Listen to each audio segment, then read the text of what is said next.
महाराष्ट्र में इन दिनों एक मामला लगातार चर्चा में बना हुआ है। ये मामला है कथित ज्योतिषी और खुद को आध्यात्मिक गुरु बताने वाले अशोक खरात का। इस केस ने पूरे राज्य में सनसनी फैला दी है और अब इसकी जांच तेजी से आगे बढ़ रही है।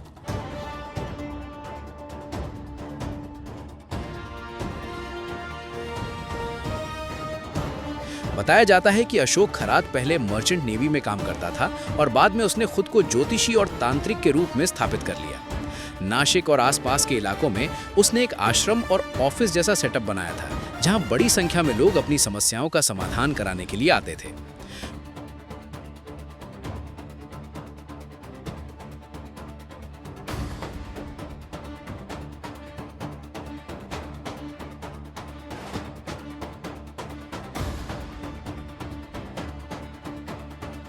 पुलिस के अनुसार कई महिलाओं ने उस पर गंभीर आरोप लगाए हैं। आरोप है कि वो महिलाओं को ये विश्वास दिलाता था कि उसके पास विशेष शक्तियां हैं और वो उनकी व्यक्तिगत समस्याओं, बीमारी या करियर से जुड़ी बाधाओं को दूर कर सकता है। इसी भरोसे का फायदा उठाकर वो महिलाओं को अपने जाल में फंसाता था। जांच में सामने आया कि कुछ मामलों में महिलाओं को कथित तौर पर नशीला पदार्थ दिया गया और फिर उनका शोषण किया गया। कई पीड़ित महिलाओं ने यह भी आरोप लगाया कि बाद में उन्हें ब्लैकमेल किया गया और डराकर चुप रहने के लिए मजबूर किया गया। इस मामले की जांच के दौरान पुलिस को कई चौंकाने वाले सबूत भी मिले हैं। जांच एजेंसियों ने बताया कि कुछ इलेक्ट्रॉनिक डिवाइस और रिकॉर्डिंग बरामद की गई हैं, जिनकी जांच की जा रही है। अधिकारियों का कहना है कि इन सबूतों से ये पता लगाने की कोशिश की जा रही है कि इस पूरे मामले में और कौन-कौन लोग शामिल हो सकते हैं। इस केस में अब तक कई एफआईआर दर्ज की जा चुकी है और हर दिन नए खुलासे सामने आ रहे हैं। पुलिस का कहना है कि जैसे जैसे जांच आगे बढ़ रही है, वैसे वैसे और पीड़ित सामने आ रहे हैं और अपनी शिकायत दर्ज करा रहे हैं। मामले ने राजनीतिक माहौल को भी गरमा दिया है।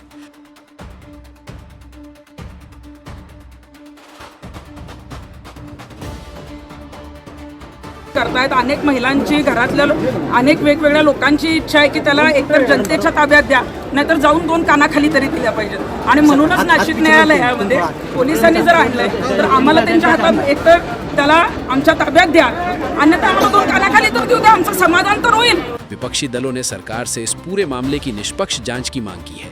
वहीं सरकार की तरफ से ये कहा गया है कि जांच पूरी तरह से पारदर्शी तरीके से की जाएगी और किसी भी दोषी को बख्शा नहीं जाएगा। पुलिस अधिकारियों का कहना है कि इस मामले की जांच के लिए विशेष टीम बनाई गई है और सभी सबूतों को ध्यान से जांचा जा रहा है। साथ ही ये भी कोशिश की जा रही है कि जिन लोगों के साथ गलत हुआ है उन्हें न्याय मिल सके। फिलहाल अशोक खरात पुलिस हिरासत में है और अदालत में मामले की सुनवाई जारी है। आने वाले दिनों में इस केस में और बड़े खुलासे होने की संभावना जताई जा रही है। ये मामला एक बार फिर समाज में अंधविश्वास और झूठे आध्यात्मिक दावों के खतरों को उजागर करता है। विशेषज्ञों का कहना है कि लोगों को ऐसे मामलों में सतर्क रहने की जरूरत है और किसी भी तरह के संदिग्ध दावे करने वाले लोगों से सावधान रहना चाहिए। नमस्कार, आप देख रहे हैं आज की बड़ी अंतर्राष्ट्रीय खबर। मिडिल ईस्ट में हालात लगातार तनावपूर्ण होते जा रहे हैं क्योंकि ईरान और इजराइल के बीच जारी संघर्ष अब एक बड़े युद्ध का रूप लेता दिखाई दे रहा है। बीते कुछ दिनों में दोनों देशों के बीच लगातार हमले और जवाबी हमले हुए हैं, जिससे पूरे क्षेत्र में चिंता बढ़ गई है।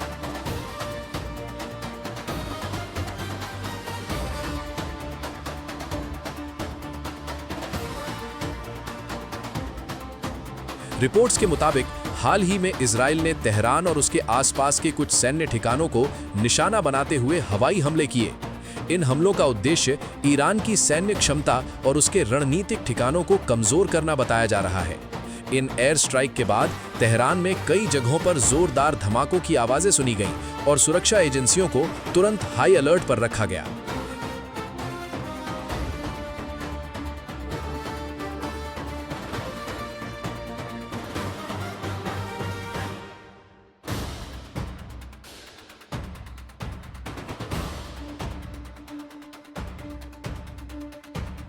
इन हमलों के जवाब में ईरान ने भी कड़ा रुख अपनाया है। ईरान की सेना ने इजराइल की तरफ कई मिसाइल और ड्रोन हमले किए। इजराइल के कई शहरों में सायरन बजने लगे और लोगों को तुरंत सुरक्षित बंकरों में जाने की चेतावनी दी गई।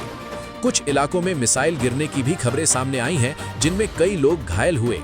इस पूरे संघर्ष के बीच एक बड़ी बात यह भी है कि दुनिया की बड़ी ताकत यूनाइटेड स्टेट्स भी इस मामले में सक्रिय भूमिका निभा रहा है।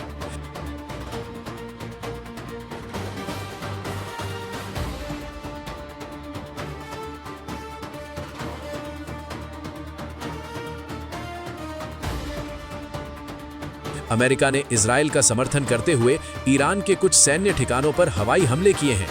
रिपोर्ट्स के अनुसार पिछले कुछ हफ्तों में हजारों सैन्य हमले किए गए हैं, जिनमें ईरान के कई हथियार डिपो और सैन्य सुविधाओं को नुकसान पहुंचा है।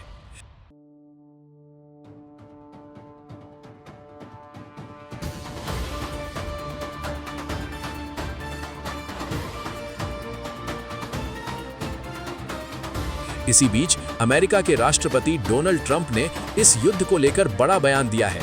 उन्होंने कहा है कि अमेरिका इस संघर्ष को लंबे समय तक जारी नहीं रखना चाहता और आने वाले कुछ हफ्तों में स्थिति को नियंत्रित करने की कोशिश की जाएगी। हालांकि उन्होंने ये भी स्पष्ट किया कि अगर अमेरिका या उसके सहयोगी देशों पर हमला हुआ तो उसका जवाब बेहद सख्त होगा। विशेषज्ञों का कहना है कि ये संघर्ष सिर्फ दो देशों के बीच की लड़ाई नहीं रह गया है। मिडिल ईस्ट के कई देशों में इस युद्ध का असर दिखाई देने लगा है। कई देशों ने अपनी सीमाओं पर सुरक्षा बढ़ा दी है और सैन्य तैयारियां भी तेज कर दी हैं। इस वजह से पूरे क्षेत्र में तनाव का माहौल बना हुआ है।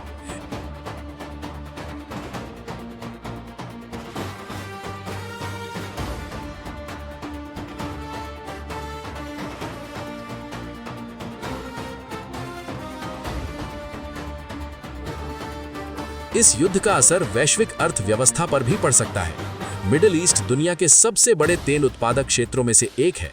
अगर ये संघर्ष और बढ़ता है तो तेल की कीमतों में तेज उछाल देखने को मिल सकता है, जिसका असर दुनिया भर के बाजारों पर पड़ेगा। इसी बीच अंतर्राष्ट्रीय समुदाय भी इस स्थिति पर नजर बनाए हुए है।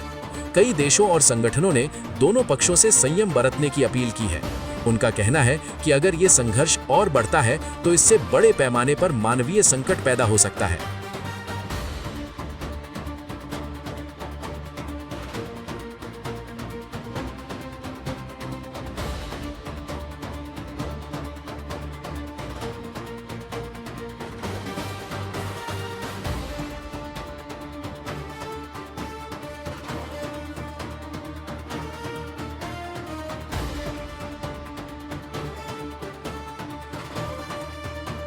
वहीं दूसरी तरफ ईरान ने भी साफ कर दिया है कि वो किसी भी दबाव में पीछे हटने वाला नहीं है। ईरान के नेताओं का कहना है कि देश की सुरक्षा और संप्रभुता की रक्षा के लिए हर संभव कदम उठाया जाएगा।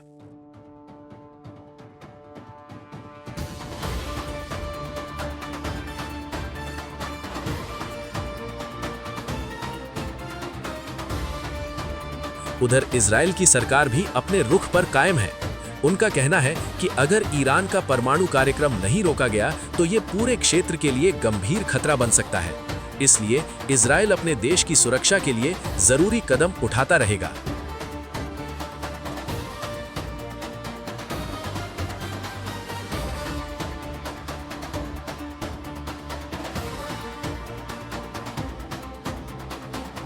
फिलहाल मिडिल ईस्ट में हालात बेहद संवेदनशील बने हुए हैं और पूरी दुनिया की नजर इस संघर्ष पर टिकी हुई है।